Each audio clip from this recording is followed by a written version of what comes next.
శ్రీ సాయినాథాయ నమః. శ్రీ సాయి సచ్చరిత్రము 49వ అధ్యాయము. హరికానూబా సోమదేవ స్వామి నానాసాహెబ్ చాందోర్కరు. ప్రస్తావన: వేదములు, పురాణములు బ్రహ్మమును లేదా సద్గురువును సరిగ్గా పొగడలేవు. అట్లయినప్పుడు మా వంటి మూర్ఖులు సద్గురువగు సాయిబాబాను ఎట్లు వర్ణించగలరు? ఈ విషయములు మాట్లాడక ఊరుకొనుటయే మేలని తోచుచున్నది. మౌనరథమును పూనుటయే సద్గురుని స్తుతించుటకు తగిన మార్గమని తోచును. కాని సాయిబాబా సుగుణములను చూచినచో మా రథమును మరచి మమ్ములను మాట్లాడునట్లు ప్రేరేపించును. మన స్నేహితులు కాని బంధువులు కాని మనతో లేకున్నచో మంచి పిండి వంటలు కూడా రుచింపవు. కాని వారు మనతో ఉన్నచో ఆ పిండి వంటలు మరింత రుచికరములగును. సాయి లీలామృతం కూడా అట్టిదే. దీనిని మనం ఒంటరిగా తినలేము. స్నేహితులు బంధువులు కలిసినచో చాలా బాగుగా ఉండును. ఈ కథలను సాయిబాబా ప్రేరేపించి వారి ఇష్టానుసారము మా రాయించెదరు. వారికి సర్వస్వ శరణాగతి మొనర్చి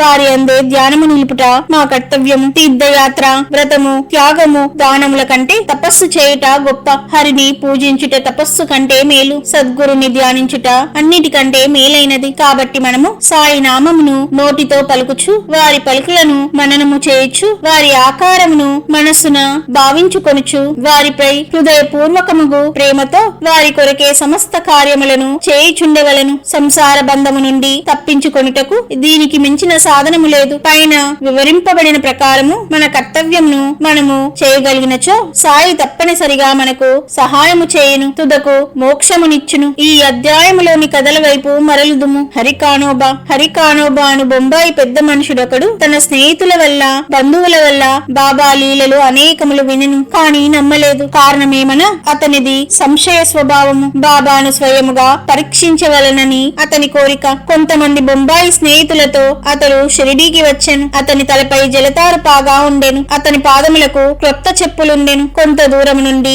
బాబాను చూచి బాబా వద్దకు పోయి సాష్టాంగ నమస్కారము చేయవలననుకొనెను. క్రొత్త చెప్పులెచుట ఉంచవలనో అతనికి తెలియలేదు. చెప్పులు మసీదు ముందక మూలన పెట్టి బాబా దర్శనమునకు పోయెను. బాబాకు భక్తిపూర్వకమైన నమస్కారము చేసి ఊదిని ప్రసాదమును బాబా చేతి నుండి అందుకొని తిరిగి వచ్చెను. మూలకు పోయి చూచుసరికి చెప్పులు కనిపించలేదు. చెప్పుల కొరకు వెతికెను. కాని నిష్ప్రయోజనమయ్యెను. చాలా చికాకు పడుచు బసకు వచ్చెను. అతడు స్నానం చేసి పూజ చేసి నైవేద్యము పెట్టి భోజనమునకు కూర్చుండెను. కాని తన చెప్పుల గూర్చియే చింతించుచుండెను. భోజనానంతరము చేతులు కడుగు కొనుటకు బయటకు వచ్చెను. ఒక మరాఠీ కుర్రవాడు తన వైపు వచ్చుట చూచెను. ఆ కుర్రవాని చేతిలో ఒక కర్ర ఉండెను. దాని చివరన క్రొత్త చెప్పుల జత వ్రేలాడుచుండెను. చేతులు కడుగు కొనుటకు బయటకు వచ్చిన వారితో అతడు బాబా తనను పంపెననియు వీధిలో హరీకా బేటా జరీకా ఫేటా అని అరచుమనియు చెప్పెనెను. ఎవరైనా ఆ చెప్పులు తమవే అన్నచో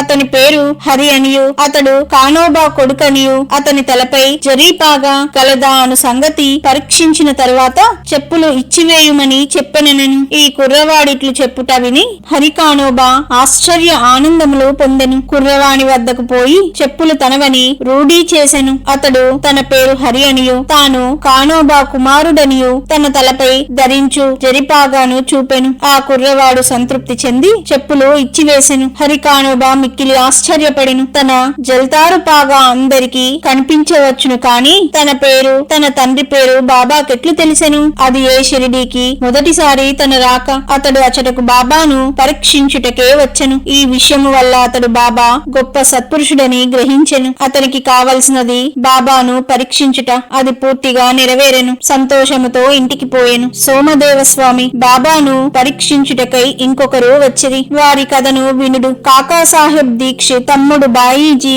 నాగపూర్ లో నివసించుచుండెను. 1906వ సంవత్సరంలో హిమాలయంకు పోయినప్పుడు సోమదేవ స్వామి అను సాధువుతో అతనికి పరిచయం కలిగెను. ఆ సాధువు గంగోత్రికి దిగువ ఉత్తర కాశీకి చెందినవారు. వారి మఠము హరిద్వారములో కలదు. ఇద్దరు పరస్పరము తమ చిరునామాలు రాసుకొనిరి. 5 సంవత్సరముల పిమ్మట సోమదేవ స్వామి నాగపూర్ వచ్చి బాయీజీ ఇంట్లో దిగెను. బాబా లీలలను విని సంతసించెను. షిరిడీకి పోయి బాబాను చూడవలెనని అతనికి గట్టి కోరిక కలిగెను. బాయీజీ వద్ద నుంచి పరిచయపు ఉత్తరమును తీసుకొని షిరిడీకి పోయెను. మన్మాడు కోపార్గాం దాటిన పిమ్మట టాంగా చేసుకుని షిరిడీకి పోచుండెను. షిరిడీ సమీపమునకు రాగా మసీదుపై 2 పెద్ద జెండాలు కనిపించెను. సాధారణముగా యోగులు వేర్వేరు వైఖరులతోనూ వేరు వేర్వేరు జీవన పద్ధతులతోనూ వేర్వేరు బాహ్య అలంకారములతోనూ ఉందురు. కాని ఈ పై గుర్తులను బట్టియే యోగి యొక్క గొప్పతనమును కనిపెట్టలేము. సోమదేవ స్వామికి ఇదంతయు వేరే పందాగా తోచెను. 2 పతాకములు ఎగురుట చూడగానే తనలో తాను, ఈ యోగి జెండాల అందేలా మక్కువ చూపవలను, అది యోగికి తగినది కాదు. దీనిని పట్టి ఈ యోగి కీర్తి కొరకు పాటుపడుచున్నట్లు తోచుచున్నది అనుకొనెను. ఇట్లు ఆలోచించుకొని షిరిడీకి పోవుట మానుకొని నిశ్చయించినట్లు తనతోనున్న ఇతర యాత్రికులతో చెప్పెను. వారతనితో ఇట్లనిరి, అట్లయినా ఇంత దూరము వచ్చితివేళ, జెండాలను చూచినంతలో నీ మనస్సు చికాకు పడినచో షిరిడీలో రథము, పల్లకి, గుర్రము మొదలగు బాహ్యాలంకారములు చూచినచో మరెంత చికాకు పొందదవు. సోమదేవ స్వామి గాబరాపడి ఇట్లనెను, గుర్రములతోనూ పల్లకీతోనూ జట్కాలతోనూ గల సాధువులను నేనెచ్చట చూచి ఉండలేదు. అట్టి సాధువులను చూచుట కంటే తిరిగి పోటయే మేలు అనెను. ఇట్లనుచు తిరుగు ప్రయాణమునకు సిద్ధమయ్యెను. తక్కిన తోటి ప్రయాణికులు అతనిని తన ప్రయత్నమును మాని షిరిడీలోనికి పొమ్మనిరి. అట్టి వక్రాలోచనము మానుమనిరి. బాబా ఆ జెండాలను కాని, తక్కిన వస్తువులను కాని, ఆడంబరములను కాని, కీర్తిని కాని లక్ష్య పెట్టని వారని చెప్పిరి. అవన్నీయు అలంకరించిన వారు బాబా భక్తులే కాని ఆయనకేమి అవసరము గాని సంబంధము కాని లేదనిది. వారి భక్తి ప్రేమల కొలది వారు వాటిని కూర్చిరని చెప్పిరి. తుట్టతుదకు ప్రయాణము సాగించి షిరిడీకి పోయి సాయిబాబాను చూచునట్లు చేసిరి. సోమదేవ స్వామి మసీదు దిగువ నుంచి బాబాను దర్శించగని అతని మనస్సు కరిగెను. అతని కళ్ళు నీటిలో నిండెను. గొంతు కార్చుకొని పోయెను. అతని కుంటి ఆలోచనలన్నీయు అడుగంటిపోయెను. ఎచట మనస్సు శాంతించి ఆనందమును పొంది ఆకర్షింపబడునో అదే మనము విశ్రాంతి పొందవలసిన స్థలము అని తన గురువు చెప్పిన దానిని జ్ఞప్తికి తెచ్చుకొనెను. అతడు బాబా పాదధూళిలో దొర్లుటకు తహతహలాడెను. బాబా దర్శనం కొరకు దగ్గరకు పోగా, మా వేషము మా దగ్గరనే ఉండని, నీ ఇంటికి నీవు పొమ్ము, తిరిగి మసీదుకు రావద్దు. ఎవరైతే మసీదుపై జెండా నెగురవేయుచున్నారో అట్టి వారి దర్శనము చేయనేలా, ఇది యోగి లక్షణమా,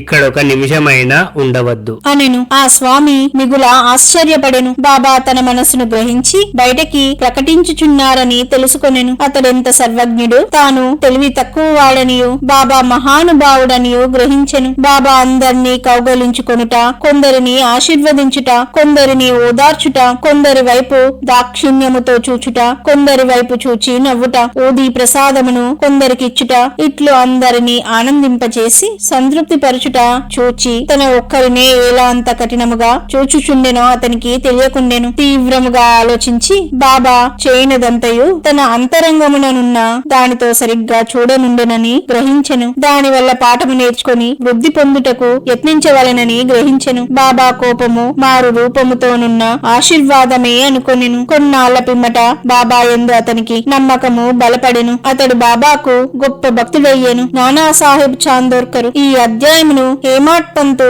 నానాసాహెబ్ చాందోర్కర్ కథతో ముగించెను. ఒకనాడు నానాసాహెబ్ మసీదులో మహల్సాపతి మొదలగు వారితో కూర్చొని ఉండగా బీజాపూర్ నుండి ఒక మహ్మదీయుడు కుటుంబముతో బాబాను చూచుటకు వచ్చెను. అతనితో గోశాస్త్రీలుండుటచే నానాసాహెబు అచట నుంచి లేవనించెను. కాని బాబా అతనిని వారించెను. స్త్రీలు వచ్చి బాబా దర్శనము చేసుకొనిరి. అందులో ఒక స్త్రీ ముసుగు తీసి బాబా పాదములకు నమస్కరించి తిరిగి ముసుగు వేసుకొనెను. నానాసాహెబు ఆమె ముఖ సౌందర్యమును చూచి మరలా చూడగోరెను. నానా యొక్క చాంచల్యమును చూచి స్త్రీలు వెళ్లిపోయిన పిమ్మట బాబా నానాతో ఇట్లనెను, నానా, అనవసరముగా చికాకు పడుచుంటివేళ, ఇంద్రియములను వాని వాని పనులను జయనిమ్ము. వానిలో మనము జోక్యము కలుగ చేసుకొనకూడదు. దేవుడు ఈ సుందరమైన ప్రపంచమును సృష్టించి ఉన్నాడు కాన అందరినీ చూచి సంతసించుట మన విధి. క్రమముగాను మెల్లగాను మనస్సు స్థిరపడి శాంతించును. ముందు ద్వారము తెరిచి ఉండగా వెనుక ద్వారము గుండా పోనేలా మన హృదయమును స్వచ్ఛముగా ఉన్నంత వరకు ఏమీ దోషము లేదు. మనలో చెడ్డ ఆలోచన లేనప్పుడు ఇతరులకు భయపడనేలా. నేత్రములు వాని పని అవి నెరవేర్చుకొనవచ్చును. నీవు సిగ్గుపడి బెదరనేలా. శ్యామ అచటనే ఉండెను. కాని బాబా చెప్పిన దానిని గ్రహించలేకపోయెను. ఇంటికి పోవు దారిలో శ్యామ ఆ విషయమై నానాను అడిగెను. ఆ చక్కని స్త్రీ వైపు చూచి తాను పొందిన ఆ చంచలత్వమును గూర్చి నానా చెప్పెను. బాబా దానిని గ్రహించి ఎట్లు సలహానిచ్చెనో వివరించెను. బాబా చెప్పిన దాని భావము నానా ఇట్లు చెప్పదొడంగెను. మనసు సహజముగా చంచలమైనది. దానిని ఉద్రేకించినట్లు చేయరాదు. ఇంద్రియములు చలింపవచ్చును, శరీరము స్వాధీనమందు ఉంచుకొనవలెను, దాని ఒరిమిపోవునట్లు చేయరాదు. ఇంద్రియములు విషయముల వైపు పరిగెత్తును, కాని మనము వాని వెంట పోరాదు. మనము ఆ విషయములను కోరకూడదు. క్రమముగాను నెమ్మదిగాను సాధన చేయుట వలన చంచలత్వమును జయించవచ్చును. ఇంద్రియములకు మనము లోబడకూడదు, కాని వానిని మనం పూర్తిగా స్వాధీనమందు ఉంచుకొనలేము. సమయానుకూలముగా వాని అణిచి సరిగ్గా ఉంచుకొనుచుండవలెను. నేత్రములు అందమైన వానిని చూచుట కొరకే ఇవ్వబడినవి. విషయముల సౌందర్యమును నిర్భయముగా చూడవచ్చును. భయమునకు కాని లజ్జకు కాని అవకాశము లేదు. దురాలోచనలు మనసునందు ఉంచుకొనరాదు. మనసున ఎట్టి కోరికయు లేక భగవంతుణ్ణి సుందరమైన సృష్టిని చూడుము. ఈ విధముగా ఇంద్రియములను సులభముగాను సహజముగాను స్వాధీనము చేసుకొనవచ్చును. విషయములు అనుభవించుటలో కూడా నీవు భగవంతుణ్ణి జ్ఞప్తియందుంచుకొనెదవు. బాహ్యేంద్రియములను మాత్రము స్వాధీనమందుంచుకొని మనస్సును విషయముల వైపు పరుగిడనిచ్చినచో, వానిపై అభిమానము ఉండనిచ్చినచో చావు పుట్టుకల చక్రము నశింపదు. ఇంద్రియ విషయములు హానికరమైనవి. వివేకము అనగా నిత్యానిత్యములకు భేదమును గ్రహించుట. సారథిగా మనసును స్వాధీనముందు ఉంచుకొనవలెను. ఇంద్రియములు నిచ్చవచ్చినట్లు సంచరింప చేయరాదు. అటువంటి సారథితో విష్ణు పదమును చేరగలము. అదియే మన గమ్యస్థానము, అదియే మన నిజమైన ఆవాసము. అచ్చట నుండి తిరిగి వచ్చుట లేదు. 49వ అధ్యాయము సంపూర్ణము. సద్గురు శ్రీ సాయినాథార్పణమస్తు. శుభం భవతు.